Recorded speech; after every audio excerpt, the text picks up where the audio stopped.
ሰላም ጤና ይስጥልን ተመልካቾቻችን፣ የአፍሪካ ሬኔሳንስ ቴሌቪዥን ዜናዎች ከዚህ በማስከተል ይቀርባሉ። በቅድሚያ ማረስተ ዜናዎቹን ነው። የባህር በርና የወደብ አማራጭ አለመኖር የሀገርን የመረጃ ምስጢርና የሳይበር ደህንነት አጥር ሙሉ በሙሉ በጎረቤት ሀገራት ፍቃድና ስምምነት ላይ እንዲንጠለጠል ያደርገዋል ተባለ። ታጣቂ ኃይሎች በሀገራዊ ጉባኤው በተወካዮቻቸው አማካኝነት ይሳተፋሉ ተባለ። የአሜሪካው ፕሬዝዳንት ዶናልድ ትራምፕ በቱርክ የተካሄደውን የኔቶ ጉባኤ አጠናቀው ወደ እንግሊዝ ለማቅናት ሲዘጋጁ የኢራን የስለላ መረብ በአየር ላይ ሊያስቀራቸው አደገኛ ሴራ ጠንስሶ እንደነበር ተዘገበ።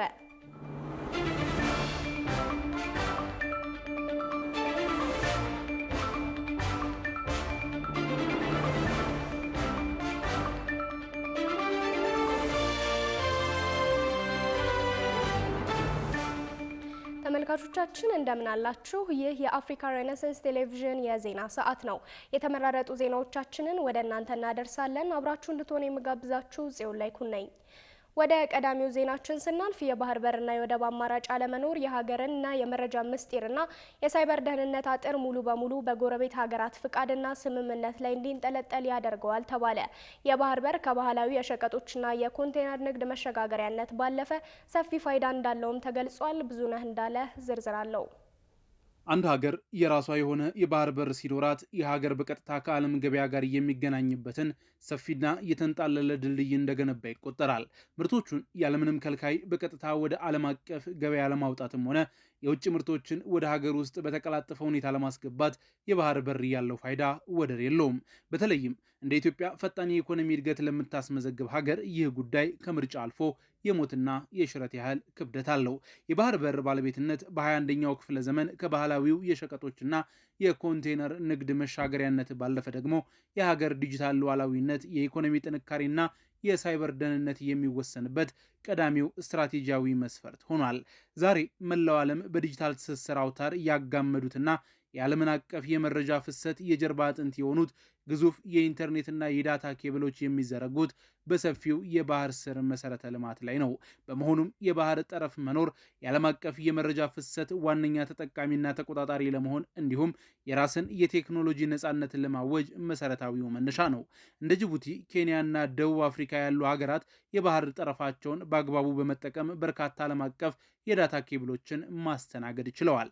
በዚህም በቀጠናው ተጽዕኖ ፈጣሪ የዲጂታልና የቴክኖሎጂ ማዕከልን ለመሆን በቅተዋል። ይህ ተጨባጭ ተሞክሮ እንደሚያሳየው የባህር በር መኖር ለዜጎች ፈጣንና አስተማማኝ የኢንተርኔት አገልግሎት ለማቅረብ ብቻ ሳይሆን ጠንካራ የዲጂታል መሰረተ ልማትን ለመገንባትና ከፍተኛ የውጭ ቀጥተኛ ኢንቨስትመንትን ለመሳብ የጎላ ሚና አለው። በተቃራኒው የራስ የባህር በርና የወደብ አማራጭ አለመኖር የሀገር መረጃን ሚስጥር፣ የሳይበር ደህንነትን አጥርና የዲጂታል መሰረተ ልማት ዝርጋታን ሙሉ በሙሉ በጎረቤት ሀገራት ፍቃድና ስምምነት ላይ እንዲጠለጠል ያደርገዋል። ይህ አይነቱ ጥገኝነት ሀገራት ለተለያዩ የደህንነት ስጋቶችና ለቴክኖሎጂ ተጋላጭነት የሚዳርግ በመሆኑ የአንድ ሀገር ሙሉ ሉዓላዊነትና ብሔራዊ ክብር ተረጋግጧል ሊባል የሚችለው በምድርና በአየር ክልል ላይ ብቻ ሳይሆን በባህር በኩል የሚመጡ የኢኮኖሚና የመረጃ ፍሰቶችን እንዲሁም የባህር ስር መሰረተ ልማቶችን በራስ ሙሉ አቅም መቆጣጠርና ማስተዳደር ሲቻል ብቻ ነው። የባህር በር ማግኘት ማለት የኢንፎርሜሽን መረብን ከማንኛውም ውጫዊ ጥቃት መከላከል፣ የዲጂታል ኢኮኖሚ በከፍተኛ ፍጥነት ማሳደግ፣ የራስን የባህር ስር የፋይበር ኦፕቲክስ መሰረት ልማት በነፃነት መዘርጋትና የነገውን ትውልድ ሁለንተናዊ ደህንነት ማረጋገጥ ማለት ነው።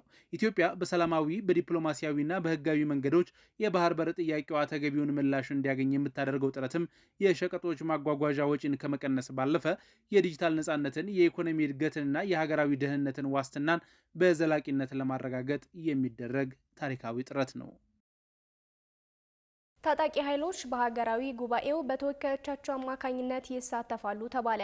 የኢትዮጵያ ሀገራዊ ምክክር ኮሚሽን 3 ታጣቂ ኃይሎች አጀንዳዎቻቸውን ማቅረባቸውን በማስታወስ በዋናው ሀገራዊ ጉባኤ በተወካዮቻቸው አማካኝነት እንደሚሳተፉ አስታውቋል። ዝርዝሩን ይሳቅ እንድሪስ ይነግራቸዋል። ታጣቂ ኃይሎች በሀገራዊ ጉባኤው በተወካዮቻቸው አማካኝነት ይሳተፋሉ ተባለ። የኢትዮጵያ ሀገራዊ ምክክር ኮሚሽን 3 ታጣቂ ኃይሎች አጀንዳዎቻቸውን ማቅረባቸውን በማስታወስ በዋናው ሀገራዊ ጉባኤ በተወካዮቻቸው አማካኝነት እንደሚሳተፉ አስታወቀ። ኮሚሽኑ ይህን ያስታወቀው ለሀገራዊ ጉባኤው እያደረጋቸው የሚገኙ የቅድመ ዝግጅት ስራዎችንና ለተሳታፊዎች ግልጽ መሆን ያለባቸውን ጉዳዮች በሚመለከት ሰኔ 29 ቀን 2018 ዓ.ም ጋዜጣዊ መግለጫ በሰጠበት ወቅት ነው። ኮሚሽኑ ጫካ የሚገኙ ታጣቂ ኃይሎችንና ራሳቸውን ከምክክሩ ያገለሉ የፖለቲካ ፓርቲዎችን በምክክሩ ለማሳተፍ ለመሳተፍ የሚያደርገው የመጨረሻ ሙከራ ስለመኖሩ ለቀረበላቸው ጥያቄ ማብራሪያ የሰጡት የኮሚሽኑ ዋና ኮሚሽነር መስፍን አራያ ወደ ምክክሩ መምጣት የሚቻለው ፍላጎት ሲኖር ነው ብለዋል። በሂደቱ የተሳተፉ አካላት በፈቃዳቸው መሆኑንና በውጊያ ላይ የሚገኙትን አካላት በሚመለከት የተሳተፉም ያልተሳተፉ መኖራቸውን ከፖለቲካ ፓርቲዎችም ከመጀመሪያው ቀን ጀምሮ ከምክክሩ በፊት መሟላት ያለባቸውን ቅድመ ሁኔታዎች በመግለጽ ራሳቸውን ያገለሉ መኖራቸውን ተናግረዋል። ኮሚሽኑ ከፖለቲካ ፓርቲዎች ጋር በየጊዜው ግንኙነት እንዳለው ጠቅሰው ከታጣቂ ኃይሎች ጋር ግን ግንኙነታቸው በሚዲያዎች በኩል መሆኑንና በየጊዜው ጥሪ ሲያቀርቡ መቆየታቸውን አስታውሰዋል። በቀረበው ጥሪ መሰረት ወደ ምክክሩ የመጡ መኖራቸውን አስታውሰው 3 የታጠቁ ኃይሎች በተለያዩ ጊዜያት አጀንዳዎቻቸውን መስጠታቸውን እንዲሁም በሀገራዊ ጉባኤውም በተወካዮቻቸው አማካኝነት እንደሚሳተፉና የቀሩትንም እስከ መጨረሻው ሰዓት ድረስ ኮሚሽኑ ለመቀበል ዝግጁ መሆኑን ገልጸዋል። በውይይቱ የሚሳተፉ ተመካካሪዎችን ነጻነትና ደህንነት በሚመለከትም በምንም አይነት ሁኔታ ከህግ ጋር የሚያያዙ አለመሆናቸውን፣ የታጣቂዎችንም ያለመያዝ መብት ኮሚሽኑ ሙሉ ኃላፊነት እንደሚወስድ ዋና ኮሚሽነሩ አስረድተዋል። የሂደቱ ውጤት የሚገኘው ተወያዮች ተነጋግረው ምክረ ሀሳብ ሲቀርብ መሆኑን የገለጹት ፕሮፌሰሩ ነገር ግን ውሳኔ የሚመስሉ መረጃዎች ወጡ በሚል የሚሰራጩትን ኮሚሽኑ የማያውቃቸውና እውቅናውንም የማይሰጣቸው መሆኑን በአሁኑ ጊዜ ምንም አይነት ውሳኔ አለመኖሩንም አክለው ተናግረዋል። አያይዘውም ምክክሩ ሲጠናቀቅ ሁሉም አካላት ወዲያውኑ ወደ ሰላም ይመጣሉ ማለት እንዳልሆነ ገልጸው አንዳንድ አጀንዳዎች ያድሩ ይሆናል፣ ምናልባትም አንዳንድ አጀንዳዎች ኮሚሽኑ ወይም መሰል ተቋማት የሚያስቀጥሏቸው ይሆናል፣ አንዳንድ አጀንዳዎች ደግሞ ምክረ ሀሳብ ተሰጥቶባቸው ወደ አስፈጻሚ አካላት ሄደው ፍሬያቸውን በሚቀጥለው መንግስት ወይም የሚቀጥለው መንግስት ከመጀመሩ በፊት የምንሰማበት ጊዜ ይፈጠር ይሆናል ብለዋል። ሆኖም ኮሚሽኑ ለ8 ወራት የተራዘመለት የጊዜ ገደብ ጥቅምት 30 ቀን 2019 ዓ.ም የሚጠናቀቅ በመሆኑ 2018 ዓ.ም ከመጠናቀቁ በፊት ውይይቱን እንደሚጠናቀቅና የሚቀርቡ ምክረ ሀሳቦችን ውጤት ማየት እንደሚገባ መናገራቸውን ሪፖርተር ጋዜጣ አስነብቧል። የኢትዮጵያ ሀገራዊ ምክክር ኮሚሽን በቅርቡ ግልጽ የሆነ ስርዓትን በተከተለ መንገድ 8 ዋና ዋና ሀገራዊ አጀንዳዎች መለየታቸውን ማስታወቁ የሚታወስ ሲሆን ጠቅላላ ጉባኤውንም የፊታችን ሐምሌ 8 ማካሄድ እንደሚጀምር መገለጹ አይዘነጋም። የአሜሪካው ፕሬዝዳንት ዶናልድ ትራምፕ በቱርክ የተካሄደውን የኔቶ ጉባኤ አጠናቀው ወደ እንግሊዝ ለማቅናት ሲዘጋጁ የኢራን የስለላ መረብ በአየር ላይ ሊያስቀራቸው አደገኛ ሴራ ጠንስሶ እንደነበር ተዘገበ። ይሁንና የኢራን የስለላ መረብ ትራምፕን በአየር ላይ ለማስቀረት የጠነሰሰውን አደገኛ ሴራ የእስራኤል የስለላ ድርጅት በቅድሚያ ደርሶበት ለዋሽንግተን የሞት ማስጠንቀቂያ መስጠቱን ተከትሎ ፕሬዝዳንቱ አውሮፕላን ቀይረው የቱርክን አየር ክልል በከፍተኛ የጸጥታ ውጥረት ለቀው መውጣታቸው ተሰምቷል። ዲቦራ ዳዊት Trump arrived in Turkey on his new Air Force One, which was donated by Qatar, and on the way back, he changed to the older plane because of security risk. በዓለም ፖለቲካ ውስጥ ትልቁ ኢላማ መሆን ሞትን በየሰከንዱ እንደ መጋበዝ ይቆጠራል። በዓለም አቀፍ የደህንነት ካርታ ላይ እጅግ ጥበቃ የሚደረግላቸው የአሜሪካው ፕሬዝዳንት ዶናልድ ትራምፕ የሞት ጥላ አጥልቶባቸው በነበረበት አንድ አፋጣኝ ክስተት የቱርክን አየር ክልል በከፍተኛ የጸጥታ ውጥረት ለቀው መውጣታቸው ተሰምቷል። የኢራን የስለላ መረብ ፕሬዝዳንቱን በአየር ላይ ለማስቀረት የተጠነሰሰውን አደገኛ ሴራ የእስራኤል የስለላ ድርጅት በቅድሚያ ደርሶበት ለዋሽንግተን የሞት ማስጠንቀቂያ መስጠቱን ተከትሎ ፕሬዚዳንት ትራምፕ ድንገተኛ የአውሮፕላን ቅያሪ አድርገው እግሬ አውጪኝ ማለታቸው የዓለምን ዓይንና ጆሮ ለመሳብ ችሏል። በቱርክ የተካሄደው የኔቶ ጉባኤ አጠናቀው ወደ እንግሊዝ ለማቅናት ሲዘጋጁ ከእስራኤል የደህንነት መስሪያ ቤት አንድ ያልታሰበና አስደንጋጭ መረጃ የደረሳቸው ፕሬዝዳንት ዶናልድ ትራምፕ መረጃውን ኢራን በራሳቸው ላይ ቀጥተኛ የግድያ ሙከራ ለማድረግ ማቀዷን የሚያጋልጥ ነበረ። ይህ የሞት ማስጠንቀቂያ የፕሬዝዳንቱን የደህንነት ጠባቂዎች የዕለት ተዕለት አሰራር በቅጽበት ውስጥ መቀየሩ የተነገረ ሲሆን ትራምፕ ወደ ቱርክ ያቀኑበትን በቅርቡ ከኳታር መንግስት በስጦታ በተበረከተላቸው አዲስና እጅግ ዘመናዊ አውሮፕላን ነበር። ነገር ግን የስጋቱ ደውል ሲደወል ደህንነቶችን ይህንን የቅንጦት አውሮፕላን እርግፍ አድርገው በመተው ፕሬዝዳንቱን ወደ አሮጌው ነገር ግን በብረት መዳፍ ወደ ተሰራው ታሪካዊው ሰማያዊው ኤርፎርስ ዋን አውሮፕላን በድንገት አዘዋወሯቸው። ለምን ይህ ቅያሬ አስፈለገ ለሚለው የበርካቶች ጥያቄ መልሱ ያለው የቀድሞ ኤርፎርስ ዋን ተራ አውሮፕላን ሲሆን አውሮፕላኑ የሚሳኤል ጥቃቶችን አቅጣጫ የሚያስቱ ከጠላት ራዳር እይታ የሚሰውሩና የኤሌክትሮኒክስ መረቦችን የሚያጨናንቁ ዘመናዊ ወታደራዊ የደህንነት ሲስተሞች የተገጠሙለት በራሪ ምሽግ መሆኑን ተከትሎ ነበር ከኢራን ሊሰነዘር ይችላል ለተባለው ጥቃት ይህንን አውሮፕላን ከምንም በላይ አስተማማኝ ጋሻ ሆኖ ሊመረጥ የቻለው። የጉዞ ሁኔታ ራሱ እጅግ ልብ አንጠልጣይ ነበር የተባለ ሲሆን አውሮፕላኑ ከአንካራ አየር ማረፊያ ከመነሳቱ በፊት አብረው ለተጓዙት ጋዜጠኞችና ተሳፋሪዎች ጥብቅ ወታደራዊ መመሪያ ከተሰጠ በኋላ የአውሮፕላኑን የአይነ እርግብ መስኮቶች ሙሉ በሙሉ ዝግ አድርጋችሁ ቆዩ የሚል ትዕዛዝ መተላለፉ ነው የተዘገበው። ማንም ሰው ወደ ውጪ እንዳይመለከት፣ ከውጪም ወደ ውስጥ ብርሃን እንዳይገባ የተደረገበት ይህ ጉዞ አሜሪካ ፕሬዝዳንቷን ከሞት አደጋ ለማትረፍ የተጠቀመችበት የመጨረሻ የደህንነት ካርድ ነበረ። ምንም እንኳን የኒውዮርክ ታይምስ ጋዜጣ የነጩ ቤተ መንግስት ይህንን የአውሮፕላን ቅያሪ በእንግሊዝ ለሚገኙ የአሜሪካ ወታደሮች አዲሱን አውሮፕላን ቀድሞ በማስነሳት ለማሳየት የተደረገ መደበኛ አሰራር ነው በማለት ስጋቱን ለማስተባበል መሞከሩን ቢዘገብም የተወሰደው ጥብቅ እርምጃና መስኮት መዝጋት ትዕዛዝ ግን እውነታው ሌላ መሆኑን ቁልጭ አድርጎ እንደሚያሳይ የተለያዩ ዓለም አቀፍ መዝናኛ ብዙሃን ያጋሩት መረጃ ያመለክታል። የነጩ ቤተ መንግስት ቃል አቀባይ በሰጡት ቃል ቀጠናው በርካታ ጠላቶች ያሉበት በመሆኑ አሜሪካ ፕሬዝዳንቷን ለመጠበቅ የምትችለውን አቅም ሁሉ ትጠቀማለች በማለት ውጥረቱ እውን መሆኑን በተዘዋዋሪ ያረጋገጡ ሲሆን የዓለም ፖለቲካም ልክ እንደ ቼዝ ጨዋታ አሁንም በስለላና በመልሶ ማጥቃት አዙሪት ውስጥ እንደቀጠለ ነው። Shocking new intelligence has revealed Iran had ኢትዮጵያ በምስራቅ አፍሪካ የኃይል ትስስርን በሊቀመንበርነት መምራቷን ተከትሎ በአዲስ አበባ 22ኛው የሚኒስትሮች ምክር ቤት አስቸኳይ ስብሰባ እየተካሄደ ነው። 13 ሀገራት አባል በሆኑበት በዚህ ስብሰባ በአባል ሀገራቱ መካከል በጋራ ለመስራት የተደረሱ ስምምነቶች እንዲሁም የኤሌክትሪክ አገልግሎቶችን ጨምሮ በተለያዩ አሰራሮች ላይ ውይይት ተደርጎ ውሳኔ ያሳልፋል ተብሎ እንደሚጠበቅም ተገልጿል። ትርሲት ያረጋል ዝርዝሩን ይዘዋለች። ኢትዮጵያ በምስራቅ አፍሪካ የኃይል ትስስር ኢኤፒፒ 22ኛው ሚኒስትሮች ምክር ቤት አስቸኳይ ስብሰባ በአዲስ አበባ እያካሄደች ትገኛለች። ይህ የትስስሩ ስብሰባ በአዲስ አበባ ሲካሄድ የመጀመሪያው ባይሆንም 22ኛውን ስብሰባ በሊቀመንበርነት እየመራችው ያለችው ሀገር ኢትዮጵያ ናት። ይህ ኃላፊነት በክልሉ የኃይል ትብብርን፣ የኤሌክትሪክ ግብይትና መሰረተ ልማት ፕሮጀክትን ለማስተባበር የሚያስችል ጠቃሚ የአመራር ሚና መሆኑ ተገልጿል። የውሃና ኢነርጂ ሚኒስተር ኢንጂነር ሀብታሙ ኢተፋ ኢትዮጵያ በምስራቅ አፍሪካ የኃይል ትብብር ቀጠናዊ ግቦች እንዲሳኩ ከአባል ሀገራት ጋር በትብብር መስራቷን እንደምታጠናክር ገልጸዋል። የምስራቅ አፍሪካ የኃይል ትስስር እንደ ኤሮፓያኑ አቆጣጠር በ2005 የተመሰረተ ቀጠናዊ ተቋም ሲሆን ዋና ዓላማው በአባል ሀገራት መካከል የኤሌክትሪክ ኃይል ግብይት ማስፋፋት፣ የኃይል መተላለፊያ መስመሮችን ማገናኘትና የተቀናጀ የቀጠናዊ ኤሌክትሪክ ገበያ መፍጠር ነው።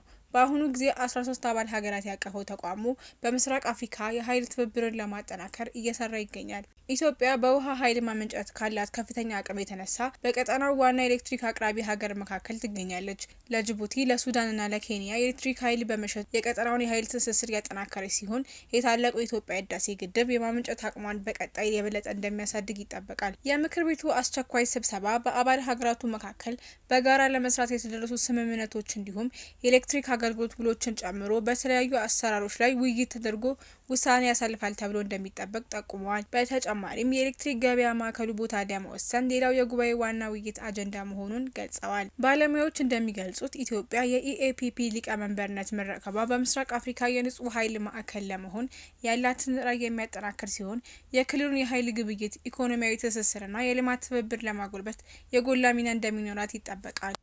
ክቡራትና ክቡራን ተመልካቾቻችን አሁንም የአፍሪካ ሬኔሳንስ ቴሌቪዥን ዜናዎች እንደቀጠሉ ናቸው። ወደ ቀጣዮቹ ጉዳዮቻችን ከመሻገራችን በፊት ይፋ የማህበራዊ ገጾቻችንን ልናስታውሳችሁ ወደድን። በቴሌቪዥን ስርጭት ያለፏችሁን ፕሮግራሞቻችንን ከ1.8 ሚሊዮን በላይ ሰብስክራይበሮች ባሉት አርትስ ቲቪ ወርልድ የዩቲዩብ ገጻችን በኩል ልትከታተሉን ትችላላችሁ። በተጨማሪም በርካታ ተከታዮችን ባፈራንባቸው በፌስቡክ፣ በቀድሞ ትዊተርና በአሁኑ ኤክስ እንዲሁም በቲክቶክና ኢንስታግራም ገጾቻችን በኩል ቤተሰብ መሆን ትችላላችሁ። ከአፍታ ቆይታ በኋላ በአርት ስፔሻል የመረጃ ሰዓታችን ልዩ የመዝናኛ የኪነ ጥበብና የእውነት መረጃዎችን ወደ እናንተ እናደርሳለን። ይጠብቁን። ኬር ኢትዮጵያ ለሴቶች የኢኮኖሚ ተጠቃሚነት የወንዶችን ሚና ለማሳደግ ያለመ አዲስ ንቅናቄ በይፋ አስጀመረ። የወንዶች ተሳትፎ ንቅናቄ በሚል መጠሪያ የተሰየመው ይህ ተነሳሽነት ጎጂ የሆኑ የጾታ አስተሳሰቦችን በመለወጥና ማህበረሰቡን ወደ ተሻለና ፍትሃዊ የኑሮ ዘይቤ እንዲያመራ ለማድረግ ያለመ ነው ተብሏል። ኬር ኢትዮጵያ ከኔዘርላንድ መንግስት ጋር በጋራ በመሆን የሴቶችን የኢኮኖሚ ተጠቃሚነት ለማረጋገጥ ወንዶች በምን መልኩ መሳተፍ እንዳለባቸው ስልጠና ለመስጠት የሚያስችል ዝግጅት ነው ያስጀመረው። ዘመቻው የወንዶችን ተሳትፎ በማበረታታት የጋራ ኃላፊነት እንዲኖርና አዎንታዊ ባህሪ ለውጥ እንዲመጣ ትኩረት እንደሚያደርግ የኬር ኢትዮጵያ በኬር ኦፕሬሽን ምክትል የኢትዮጵያ ዳይሬክተር ሳሙኤል እሸቱ ተናግረዋል። ወንዶች የዳር ተመልካች መሆን የለብንም፣ ችግሩ ከመፍጠር መቆጠብ አንዱ ሲሆን ላሉ ችግሮች መፍትሄን በመፈለግ ማገዝ ደግሞ አስፈላጊ ነው ብለዋል። እንደምታውቁት ሀገሪቱ በጣም በረጅም ጊዜ ውስጥ ተሰናስሎ አድጎ ማነቆ ሆኖ ያለ ከፍተኛ የሆነ ሴቶችን የተመለከተ ሶሻል ኖርሞች አሉበት።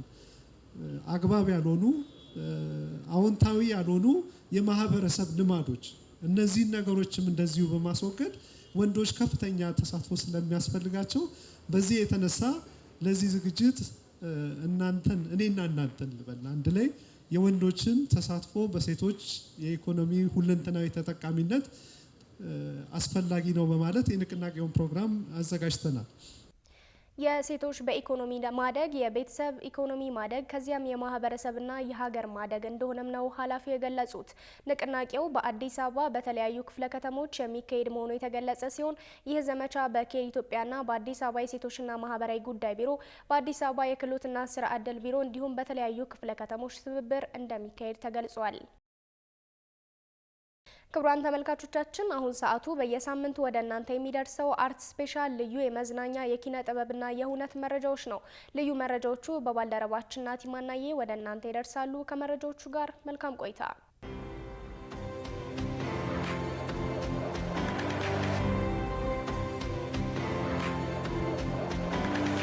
የተወደዳችሁ እንዴት ናችሁ?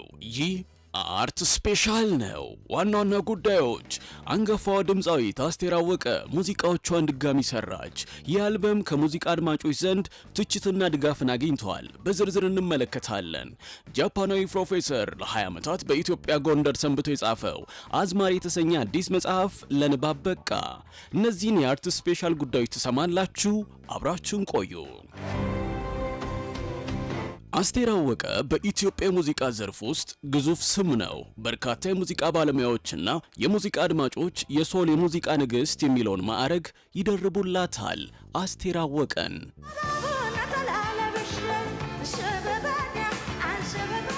ድምፃዊት አስቴር አወቀ ከካቡ እስከ ኤቦ፣ ከሀገሬ እስከ ስኳር፣ ከአስቴር ትዝታዎች፣ ፍቅር፣ ጨጮ፣ እወድሃለሁ፣ ጨዋ እንዲሁም ሶባ 26 በሚሆኑ የሙዚቃ አልበሞች ድረስ 3 ትውልዶችን በሙዚቃ ስራዎቿ አስተሳስራለች፣ አፋቅራለች። ስለ ኢትዮጵያችንም በብዙ ተናግራለች።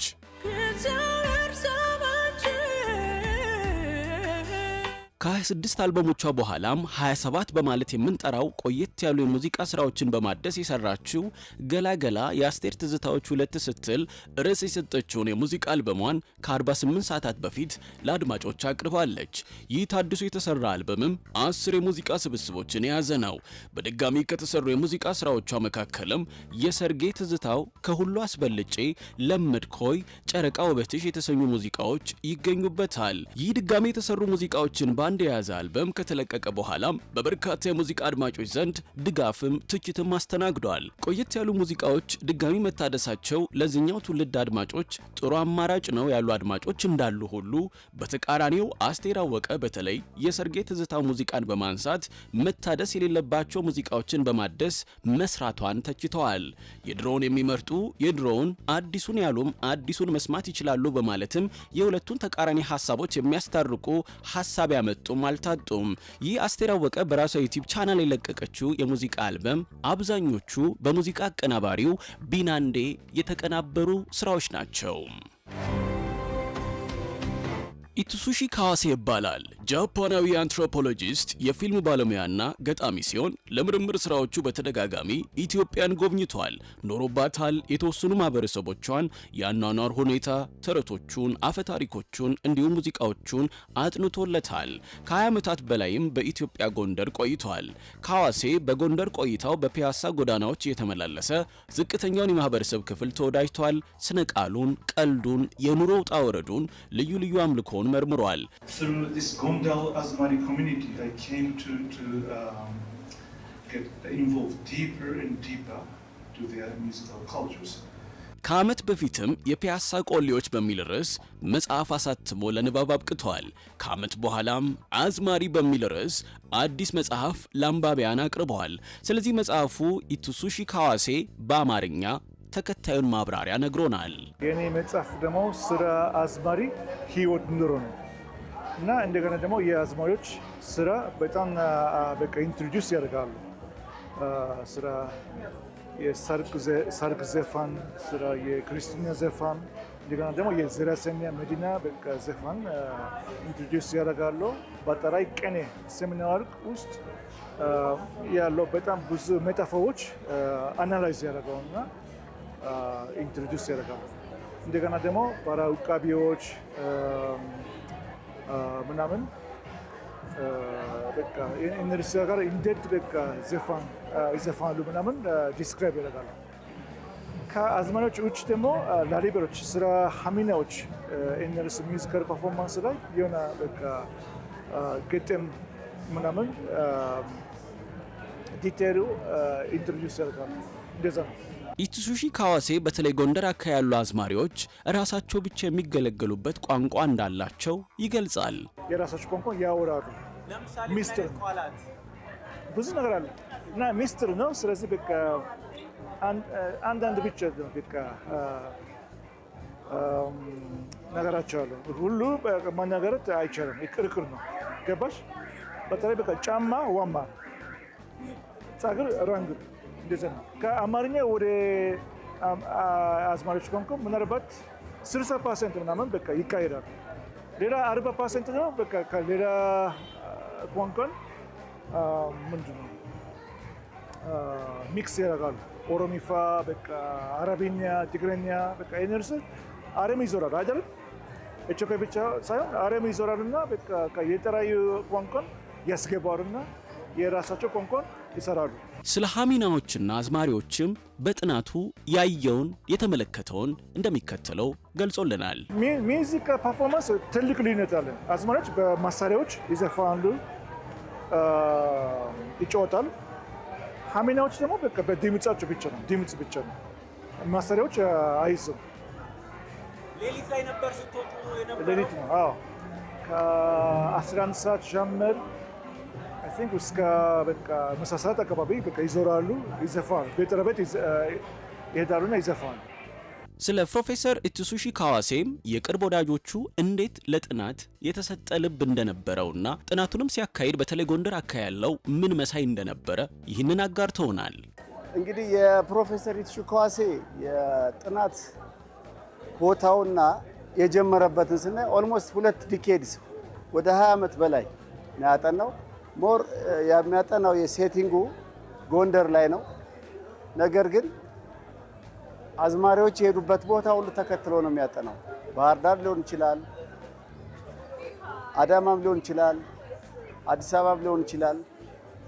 በቃ እነሱ አዝማሪ የሚሰሩበት ቦታ ሁሉ ነው የሚያጠናው። ሞር ግን የመመረቂያ ጽሑፉን የሰራው ቡርባክስ የሚባል ጎንደር የጥበብ መፍለቂያ የሆነው የአዝማሪ ጥበብ መፍለቂያ የሆነውን እዛ ላይ አብሮ እየኖረ ነው ያጠናው። በዘለሰኛ ሰምና ወርቅ እያወጣ ቀን የሚዘርፈው ጃፓናዊ ጎንደሬ ኢትሱሺ ካዋሴ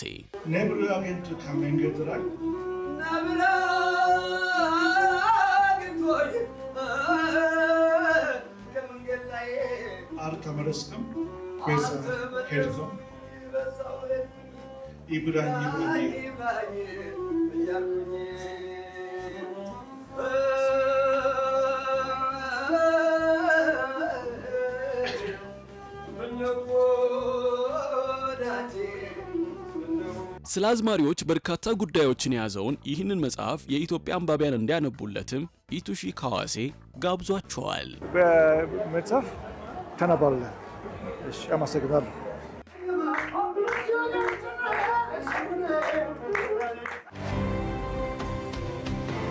ክቡራትና ክቡራን ተመልካቾቻችን በዚህ ሳምንት ያዘጋጀንላችሁ የአርት ስፔሻል የኪነት መረጃዎች ይህንን ይመስሉ ነበር። ስለተከታተላችሁን እናመሰግናለን።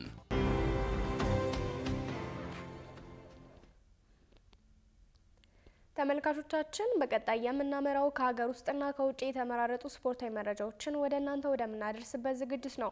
ስፖርታዊ መረጃዎቹን ባልደረባችን ጌታውን አበበ ይዘው ይጠብቃችኋል። ከመረጃዎቹ ጋር መልካም ቆይታ።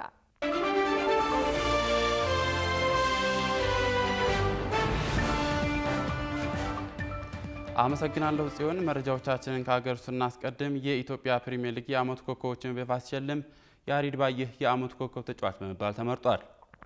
በሌላ በኩል የሊጉ አክሲዮን ማህበር ለክለቦች ዓመታዊ የገንዘብ ክፍያ የፈጸመ ሲሆን ክፍያውም ከባለፈው ዓመት ጋር ሲነጻጸር ከ75 በመቶ በላይ ቅናሽ አሳይቷል። ዮናስ ግርማ ዝርዝር መረጃ አዘጋጅቷል።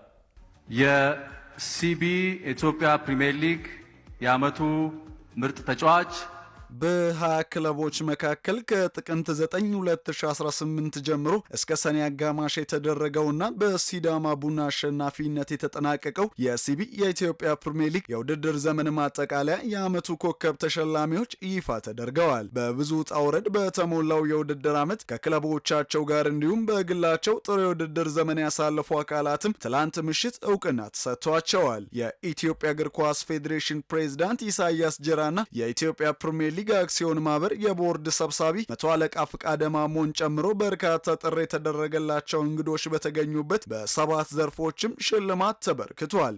በታላቁ የሽልማት ስነ ስርዓት ላይ ሻምፒዮኑ ሲዳማ ቡና የኮከብ ተጫዋችና የኮከብ አሰልጣኝ ሽልማቶችን በመውሰድም ደምቆ አምሽተዋል። ከሁሉም ሽልማቶች በላይ በጉጉት በተጠበቀው የውድድር ዓመቱ ኮከብ ተጫዋች ሽልማት የአሊቶቹ የኋላ ደጀን የነበረው ያሬድ ባየህ የውድድር ዓመቱ ኮከብ ተጫዋች በመሆን የ250 ሺህ ብር ተሸላሚም ሆነዋል። ቡድኑን በስኬት የመራው ሌላኛው ያሬድ አሰልጣኝ ያሬድ ገመቹም የዓመቱ ኮከብ አሰልጣኝ በመሆን የ200 ሺህ ብር ሽልማትና ልዩ የዋንጫ ባለቤት በመሆን አይረሴ ምሽት አሳልፈዋል። በሌላ በኩል የቅዱስ ጊዮርጊሱ ወጣቱ አማካኝ ሀብታሙ ጉለላት የዓመቱ ኮከብ ተስፈኛ ተጫዋች ተብሎ በመመረጥ የ100 ሺህ ብር ሽልማት ሲያገኝ የባህር ዳር ከተማው ሴኔጋላዊ ግብ ጠባቂ ፔፔ ሴዶ የዓመቱ ኮከብ ግብ ጠባቂ በመባል የ150 ሺህ ብርም ተሸላሚ ሆነዋል። የዓመቱ ኮከብ ግብ አስቆጣሪነትን ክብር ደግሞ የፋሲል ከነማው ታምራት እያሱና የኢትዮጵያ ንግድ ባንኩ ናትናኤል ዳንኤል በኩል 15 ግቦች በማስቆጠር በጋራ የተጋሩት ሲሆን እያንዳንዳቸውም የ100 ሺህ ብር ሽልማትና የዋንጫም ተሸላሚ ሆነዋል። በዳኝነት ዘርፍ ደግሞ ሃይማኖት አዳነ የዓመቱ ምስጉን ዋና ዳኛ በመሆን 150 ሺህ ብር ሽልማት ሲበረከትለት፣ ፋሲካ የዋላሸት በበኩሉ የዓመቱ ምስጉን ረዳት ዳኛ በመሆን የ125 ሺህ ብር ሽልማትም ማግኘት ችለዋል። ከግል ተሸላሚዎች በተጨማሪ የፕሪሚየር ሊጉ ተሳታፊ ክለቦች እንደየደረጃቸው ያገኙት የገንዘብ ድርሻም ይፋ ሆኗል። በዚህ መሰረት ክለቦች እንደየደረጃቸው ከ5,625,102 ብር ጀምሮ እስከ 2,639,368 ብር ከ15 ሳንቲም ድረስ ማግኘት ችለዋል። ይህም ክፍያ በባለፈው የውድድር ዘመን የሊጉ አሸናፊ ኢትዮጵያ መድን ካገኘው ጋር ሲነጻጽር የዘንድሮው የሊጉ አሸናፊ ሲዳማ ቡና ያገኘው ዓመታዊ ክፍያ ከ75 በመቶ በላይ ቅናሽ አሳይተዋል። በተጨማሪም ክለቦቹ ካገኙት ከዚህ አጠቃላይ የገንዘብ ክፍያ ላይ የሜዳ ፋሲሊቲና የውድድር ማስኬጃ ወጪዎች ተቀናሽ የሚደረጉ ይሆናል ሲልም የሊጉ አክሲዮን ማህበር አሳስበዋል። ይህ በእንዲህ እንዳለ በመድረኩ ከተገኙት እንግዶች መካከል የሆኑት የኢትዮጵያ እግር ኳስ ፌዴሬሽን ፕሬዝዳንት ኢሳያስ ጅራ ለክለቦች ጥሪ ያደረጉ ሲሆን ለብሔራዊ ቡድን የሚመጥኑ ጥሩ ተጫዋቾችን ለማፍራት በቁጭት እንዲሰሩ በማሳሰብ ይህ ካልሆነ ግን መጨረሻችን በህዝብ ቁጥር ሰበታን እንኳን ከማያክሉ ሀገራት ጋር መጫወት ነው በማለት ቁጭት አዘል መልእክትም አስተላልፈዋል። አሁን የዓለም ዋንጫ እያያችሁ ነው። ፉትቦሉ በምን ደረጃ እያደገ እንደሆነ ታክቲካሊ ቴክኒካል ዲሲፕሊኑን እያያችሁ ነው። እኛን ደግሞ አስቡ። የምትመሩትን ክለብ ኮንትሪቢዩት የምታደርጉለትን ብሔራዊ ቡድን በምን ደረጃ እንዳለ ማሰብ ያስፈልጋል። ሊቆጨን ይገባል። እነ ሳኦ ቶሜ፣ እነ ጅቡቲ፣ እነ ሶማሊያ፣ እነ ኤርትራ መንደር ነው ሄደን የገባ ነው። 130 ሚሊዮን ህዝብ ዘንድ 155 ሺህ ህዝብ ካላት ጋር ነው ፕሪሊሚናሪ ስንጫወት የነበረው። ሰበታን የማታክል ሀገር ፕሬዝዳንቱ አክለውም በቀጣዩ ዓመት ኢትዮጵያን የሚወክሉ ቡድኖች ማለትም ሲዳማ ቡናና ወልዋሎ አዲግራት ዩኒቨርሲቲ አሁን ያሉበትን የደስታ ጮቤ በመተው ኢትዮጵያን በአፍሪካ መድረክ የሚያኮራ ቡድን ለመስራት ተነሱ ሲሉ ጥሪ አቅርበዋል። በአጠቃላይ የፕሪሚየር ሊግ ውድድር በቀጣይ ዓመት በ18 ክለቦች በተሻለ አቀራረብ እንደሚመለስም በመድረኩ ተገልጿል። የኢትዮጵያ ከ17 ዓመት በታች የሴቶች ብሔራዊ ቡድን ወደ ዓለም ዋንጫ ለማለፍ የ90 ደቂቃ ልዩ ጨዋታ ብቻ ቀርቶታል። ታዳጊዎቹ የመጀመሪያ ጨዋታቸውን ከዛምቢያ ጋር ከሜዳቸው ውጭ አድርገው 2-1 በሆነ ውጤት ተሸንፈው መመለሳቸው የሚታወስ ሲሆን አሁን ደግሞ የመልስ ጨዋታቸውን የፊታችን እሁድ ሐምሌ 5 ቀን በአበበ ቢቂላ ስታዲየም በደጋፊያቸው ፊት ያከናውናሉ። በአሰልጣኝ ራውዳሊ እየተመሩ ታሪክ ለመስራት የተቃረቡት ትናንሾቹ ሉሲዎች ለጨዋታው አስፈላጊውን ዝግጅት እያደረጉ እንደሚገኙም የኢትዮጵያ እግር ኳስ ፌዴሬሽን ይፋ አድርጓል። ታዳጊዎቹ በመጀመሪያው ጨዋታ ነጥብ መጣላቸውን ተከትሎ ወደ ዓለም ዋንጫው ለማለፍ በመልስ ጨዋታው ላይ ከአንድ በላይ ግብ በማስቆጠር ማሸነፍ ይጠበቅባቸዋል። ይህ ወሳኝ ጨዋታ የፊታችን እሁድ ቀን 9 ሰዓት ላይ በአበበ ቢቂላ ስታዲየም ይደረጋል። የዓለም ዋንጫ የሩብ ፍጻሜ ጨዋታዎች ዛሬ ምሽትም ቀጥለው ሲደረጉ ሁለቱን የአውሮፓ ብሔራዊ ቡድኖች ያገናኛል። ወደ ግማሽ ፍጻሜው ለመግባት በሚደረገው ትንቅንቅ ምሽት 4 ሰዓት ላይ የወቅቱ የአውሮፓ ሻምፒዮኗ ስፔን ከቤልጅየም የሚያደርጉት ፍልሚያ ትልቅ ትኩረት የሳበ ሆኗል። ተጨማሪ ያለን ይህ ጨዋታ ተራ የ90 ደቂቃ ፍልሚያ ሳይሆን የታሪክ የስነ ልቦናና የትውልድ ሽግግር የሚንጸባረቅበት ታላቅ መድረክ ከመሆኑም ባለፈ የሁለቱ ሀገራትን የዓለም ዋንጫ ታሪክ 40 ዓመታትን ወደ ኋላ የሚመልስ ነው። በፈረንጆቹ 1986 በሜክሲኮ የዓለም ዋንጫ ሩብ ፍጻሜ ላይ የተገናኙት ሁለቱ የአውሮፓ ብሔራዊ ቡድኖች ቤልጅየም በወቅቱ ስፔንን በመለያ ምት በማሸነፍ ወደ ግማሽ ፍጻሜው ማለፏ ይታወሳል። ያ በስፔናውያን ልብ ውስጥ እንደ ትልቅ የታሪክ ጠባሳ የሚቆጠር ሲሆን ዛሬ ለአራሃዎቹ ያንን የቆየ በቀል ለመመለስና ታሪኩን ለመቀየር በሎስ አንጀለስ ስታዲየም ወሳኝ ፍልሚያቸውን ያደርጋሉ። ሁለቱ ብሔራዊ ቡድኖች በታሪክ 30 ጊዜ የተገናኙ ሲሆን ስፔን 12 ጊዜ በማሸነፍ የበላይነቱን ስትይዝ ቤልጅየም 9ን አሸንፋ በ9 ደግሞ አቻ ተለያይተዋል። በተለይም በቅርብ ዓመታት ስፔን በቤልጂየም ላይ የአሸናፊነት ስነ ልቦና የበላይነት ማሳየቷ ለዛሬው ጨዋታ ተጨማሪ መነቃቃትን የፈጠረላት ሲሆን ቀይ ሰይጣናቱ በበኩላቸው ወደ ግማሽ ፍጻሜው ለመግባት ብርቱ ፍክክር ያደርጋሉ። የ2010 የመድረኩ ሻምፒዮን ስፔን በድጋሚ በመድረኩ ለመንገስ የምታደርገው ጉዞ ለማጠናከር ወደ ሜዳ የምትገባው በጠንካራ አቋም ላይ ሆና ነው። በ16ቱ የጥሎ ማለፍ ጨዋታ ለዋንጫው ትጠበቅ የነበረችውን ፖርቹጋልን አሸንፋ የመጣች ሲሆን በተለይ እስካሁን ባደረገቻቸው 5 ጨዋታዎች መረቧን አላስደፈረችም። በምሽቱ ጨዋታ በስፔን ብሔራዊ ቡድን በኩል በዘንድሮ ዓለም ዋንጫ 4 ግቦችን ያስቆጠረው ሚኬሎ ያርዘባልና ወጣቱ ኮከብ ላሚን ያማል በዛሬው ጨዋታ ዋነኛ የድል ቁልፎች ይሆናሉ ተብለው ይጠበቃሉ። በአንጻሩ የመድረኩን አዘጋጅ ሀገር ዩናይትድ ስቴትስ ኦፍ አሜሪካን በማሸነፍ ሩብ ፍጻሜውን የተቀላቀለችው ቤልጂየም በፈረንጆቹ 2018 ወርቃማ ትውልዷን ሳትጠቀም የቀረችበትን ታሪክ ለመቀየር ትፋለማለች። በተለይ በአሰልጣኝ ሮቤርቶ ማርቲኔዝ እየተመራ የቤልጂየም ብሔራዊ ቡድን በ2018 የሩሲያ ዓለም ዋንጫ ታሪካዊ የተባለለትን 3ኛ ደረጃ ይዞ ያጠናቀቀበት ትልቅ ስኬቷ ሲሆን በዘንድሮ ዓለም ዋንጫ እስከ የት ድረስ ትጓዛለች የሚለው የሚጠበቅ ይሆናል። ይህ ጨዋታ እንደ ኬቪን ደብሩይነ ሮሜሎ ሉካኩና ቲቦ ኮርቷ ላሉ የቤልጂየም ብሔራዊ ቡድን የወርቃማው ትውልድ አባላት የመጨረሻ የክብር ስንብት ፍልሚያቸው ሊሆን ይችላል ተብሏል። ምሽት 4 ሰዓት ላይ የአውሮፓ ሻምፒዮኗ ስፔን በአሰልጣኝ ሩድ ጋርሺያ ከምትመራው ቤልጂየም የሚያደርጉት ፍልሚያ መላው የእግር ኳስ አፍቃሪያን ትኩረት የሳበ ሲሆን የሁለቱ ብሔራዊ ቡድኖች አሸናፊ በግማሽ ፍጻሜው ከፈረንሳይ ጋር የሚጫወት ይሆናል። ትላንት ምሽት በተደረገ የዓለም ዋንጫ የሩብ ፍጻሜ ጨዋታ ፈረንሳይ ሞሮኮን በማሸነፍ ግማሽ ፍጻሜውን የተቀላቀለች የመጀመሪያው ሀገር መሆን ችላለች። በቦስተን ስታዲየም በተካሄደው ጨዋታ ፈረንሳይ ማሸነፏን ተከትሎ በዓለም ዋንጫው ለግማሽ ፍጻሜ ስታልፍ የአሁኑ ለ7ኛ ጊዜ ሆኖ ተመዝግቧል። በዘንድሮ ዓለም ዋንጫ አፍሪካ በታሪኳ ለመጀመሪያ ጊዜ 10 ሀገራትን ያሳተፈች ሲሆን በሩብ ፍጻሜው ላይ አፍሪካን የወከለችው ብቸኛው ሀገር የነበረችው ሞሮኮ ከውድድሩ ተሰናብታ ለተከታታይ ዓለም ዋንጫ ግማሽ ፍጻሜ የመግባት ህልሟ ሳይሳካ ቀርቷል። የሰሜን አፍሪካው ሀገር ሞሮኮ ከተሳተፉ 10 ቡድኖች መካከል የተሻለ ርቀት መጓዝ የቻለች ሲሆን በተለይ በ22ኛው የፊፋ ዓለም ዋንጫ ግማሽ ፍጻሜ የደረሰች የመጀመሪያዋ የአፍሪካ ሀገር መሆኗ ይታወሳል። ፈረንሳይ ኮከብ ኪሊያን ምባፔ ሞሮኮ ላይ ጎል ማስቆጠሩን ተከትሎ በመድረኩ ያስቆጠራቸውን ግቦች ወደ 8 ከፍ በማድረግ ከአርጀንቲናዊው ምትሃተኛ ሊዮኔል አንድሬስ ሜሲ ጋር በመስተካከል የወርቅ ጫማ ፉክክሩን በጋራ እየመሩ ነው። የዋንጫው ፉክክር ወደ አጓጊው ምዕራፍ እየደረሰ ባለበት በዚህ ወቅት ሊዮኔል ሜሲ፣ ኪሊያን ምባፔና ኤርሊንግ ብራውት ሃላንድ በግብ አስቆጣሪነት የሚያደርጉት ውድድር በዓለም ዋንጫ ታሪክ ከታዩት እጅግ አስደናቂ የጎል ፉክክሮች አንዱ ተብሎ እየተገለጸ ይገኛል። ክቡራትና ክቡራን ተመልካቾቻችን በእኔ በኩል ያስኳቸውን ስፖርታዊ መረጃዎች አጠናቅቄያለሁ። ጌታሁን አበበ ነበርኩኝ። መልካም ቆይታ።